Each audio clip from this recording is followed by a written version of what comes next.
BG&E customers will save 80 cents a bill. If only the CEOs couldn't get those big bonuses at the end of the year. That's how we put money back in your pocket. It's the Democrats treating us like we're fools. This is Jovani, and right now I am standing here with Delegate Chris Tomlinson. Legislative District 5, it includes about 75% of Carroll County and then a few thousand people in Frederick County. You're in session right now. What has been kind of the primary focus that you've seen? What I think the focus should be on is accountability and affordability. All we hear about is the cost of living, the cost that for new homes, for used homes, the cost of energy. Unfortunately, affordability and accountability, that's not what we've been focused on down there.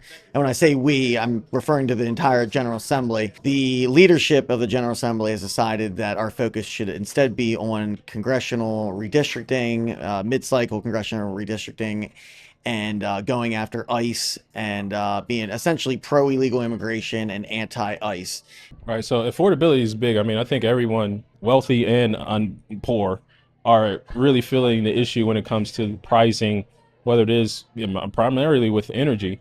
Now, from my understanding, you guys have started setting forth some initiatives for price reduction. What has been the general reception of that in Annapolis? Both the Senate Republican caucus and the House Republican caucus, we both have put forth a lot of legislation that looks at promoting generating more power, generating more natural gas, generating more nuclear power.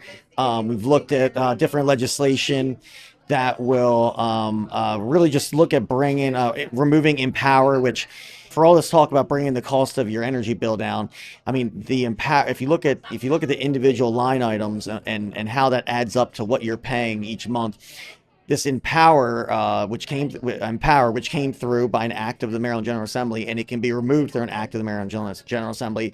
That's been one of our initiatives as part of our energy package. Yep. Had a good conversation with the vice chair of the committee that now has energy and utilities, the Environment and Transportation Committee.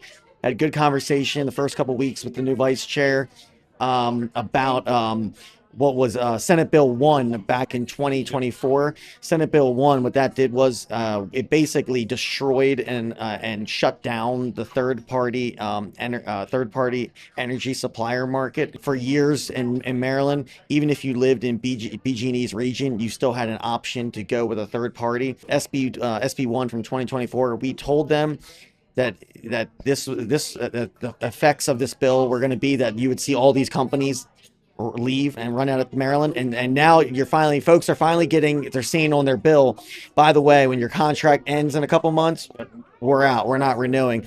So we've been communicating that to the Democrats. Like I said, I had a good conversation with the vice chair. I got the sense from her that this was also a priority for the Democrats, and that they were going to try to fix what was done incorrectly with SB 1 back in 2024, and try to see that we don't completely eliminate and kill the third-party energy supplier network. Don't you find it funny that BG&E put out a commercial saying we need more competition? What does that say, I guess, to the state of energy supply in the state of Maryland? Well, the Democrats, they have, in terms of energy, they have decided that the boogeyman needs to be the utility companies. The boogeyman needs to be the folks that actually generate the power. The boogeyman needs to be PJM. And by all means, all these parties, they're not entirely innocent by any means. I'm not sure. This isn't a black or white issue. Yeah. But they certainly aren't the problem. And we've been telling BG&E for years, you guys need to fight back. You'll meet with us in a private room, in a closed meeting, and tell us, that, the Democrats, they're mistreating us, they're killing. And we're like, you guys need to speak up. You need to speak up and push back. They have made it so that you guys are the bad guy in this whole story. And you're seeing that now. They're putting out stuff on social media. They've got commercials. They've got a website up, and where they're trying to explain to ratepayers and to customers, they're trying to explain to them, hey, here's why your bill costs so much. Here's here's the role we play in that, and here's the role that the folks that you send to Annapolis, the role that they play in this. And so I am glad that they're finally starting to push back. Like I said, they're not entirely innocent, but that House Bill won, where they tried to make it seem like if only the CEOs couldn't get those big bonuses at the end of the year. That's how we put money back in your pocket. Yeah. And then you sit down there and you speak with the folks at these companies, and they're going to save. BG&E customers will save 80 cents a bill. Pepco customers will save 34 cents on a bill. It's the Democrats treating us like we're fools. I mean, at the end of the day. So, and you also mentioned in your talk earlier about some of the bad bills. Top maybe 2 or 3 that comes to mind. What are some of the things that are going on in Annapolis right now? We had one on Thursday in my committee that would eliminate the minimum wage for tipped employees, for our folks that depend on tips. The minimum wage is something like $2 or $3 or so. It not only would eliminate that, but it would raise the minimum wage for everybody up to $25, which is absolutely just out of this world insane.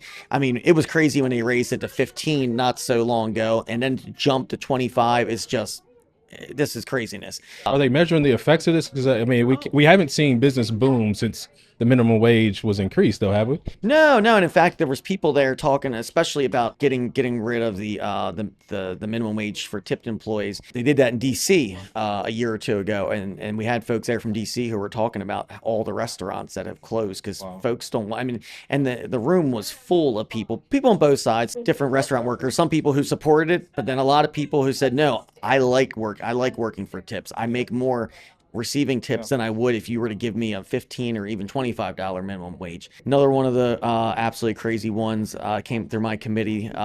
Curbside voting. Drive through now, man. That's what I said. I said at this point we might as well have like an Uber Eats voting. Just have them just bring the ballot right to my house, to bedside. We've made voting so easy at this point. I mean, absentee, mail-in ballots. It's become very popular. I said, what is the need for curbside voting? Even if you don't feel comfortable putting in the mail, you can go up and in the drop-off boxes. But no, curbside ballots. The other one, actually, unfortunately, I think is actually moving a little bit. Would prohibit towns and cities and counties from controlling homelessness, from being able to take down tent cities, essentially. So the General Assembly, we've decided that we are now pro-homelessness. Wow. Yeah. So I would say those are 3 top ones. Of course, there's a million expungement ones. There's a bunch of terrible bills going through judiciary. Thankfully, I'm not there anymore. But bills that would make it impossible for law enforcement to pull over folks, and bills that would make it almost impossible for any juveniles to be charged as adults. And right now, there's only 33 crimes at this point that a 16 and 17-year-old can be charged as an adult for, and they are some of the most heinous crimes. I mean, we're talking, kidnapping, things like that. Yeah.